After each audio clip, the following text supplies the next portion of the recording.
Meanwhile, credit rating agency S&P Global has downgraded France's credit ratings to A+, A-1 from AA-, A-1+, citing lower than expected budgetary consolidation in the absence of significant budget deficit reducing measures. The agency revised the country's outlook to stable from negative, saying it balances rising government debt and weak political consensus in the pace of budgetary consolidation against France's credit strengths. Credit rating agencies rarely downgrade outside of their regulated schedules, but S&P said France's cut was merited after a high-tension week in which Prime Minister Sébastien Lecornu had pledged to suspend a deeply unpopular 2023 pension reform and survive 2 votes of no confidence.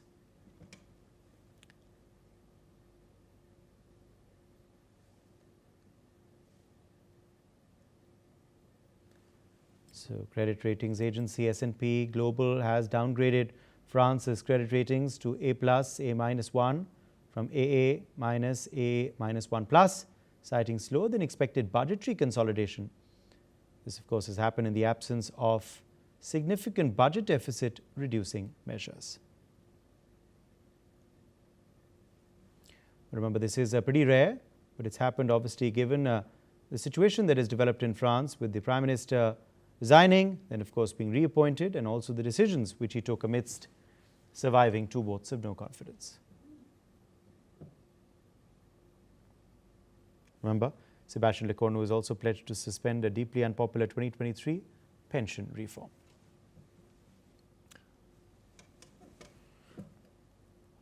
Peter Cardillo, Chief Market Economist at Spartan Capital Securities, is joining us live from New York. Peter, thank you for being with us. What do you make of this move by S&P?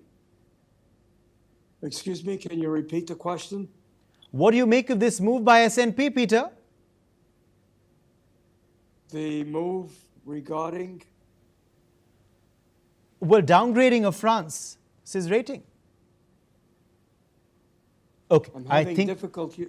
I think we're having some trouble with Peter's connection, unfortunately, there. Okay, we'll try and re-establish that. But let's quickly turn our focus to more news coming in this hour. A Polish court has ruled against extraditing a Ukrainian national sought by Germany over the 2022 Nord Stream gas pipeline explosions. The court has ordered his immediate release, citing he may have functional immunity as part of his official duties for the Ukrainian state. Let's listen in to the Polish judge. Uchylić środek zapobiegawczy w postaci tymczasowego aresztowania stosowany w sprawie niniejszej wobec Wołodymyra Żurawlowa i nakazać jego niezwłoczne zwolnienie.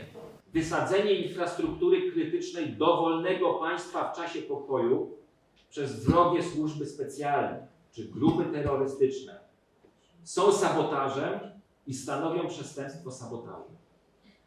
Natomiast tego samego rodzaju działania podejmowane przez siły zbrojne, w tym siły specjalne, w czasie wojny, ale wojny sprawiedliwej, obronnej, na infrastrukturze obronnej, na infrastrukturze krytycznej agresora, nie są sabotażem.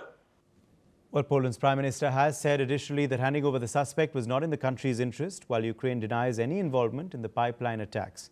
Germany's justice authorities have declined to comment, meanwhile, with officials stressing they respect the court's decision and the separation of powers. The suspect, Vladimir Z, is alleged to have been part of a group that rented a sailing yacht and planted explosives in the undersea pipelines near Denmark.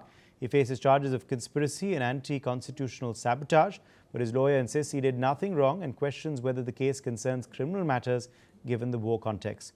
Well, this decision, of course, follows a similar ruling in Italy, where a second Ukrainian suspect was granted a temporary reprieve from extradition extradition on procedural grounds, of course. Polish courts can refuse transfers under European arrest warrants if human rights or ongoing domestic proceedings are at risk.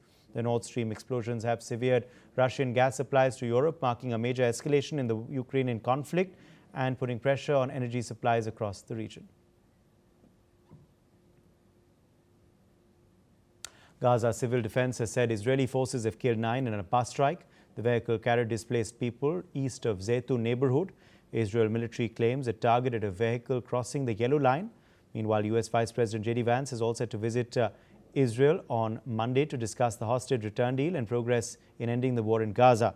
He will also advance the second stage of President Trump's peace plan, focusing on Hamas disarmament and establishing an alternative administration authority in Gaza.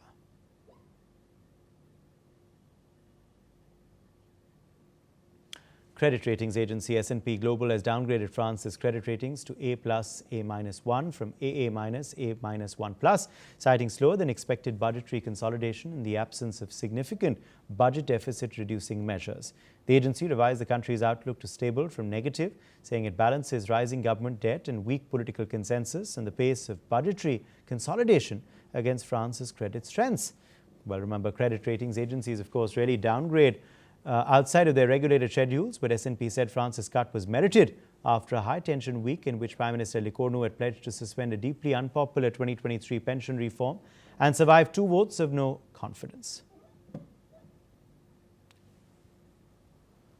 Okay, I'm being told Peter Cardillo, Chief Market Economist at Spartan Capital Securities, is live with us from New York. Peter, if you can hear me this time, what do you make of this move by S&P?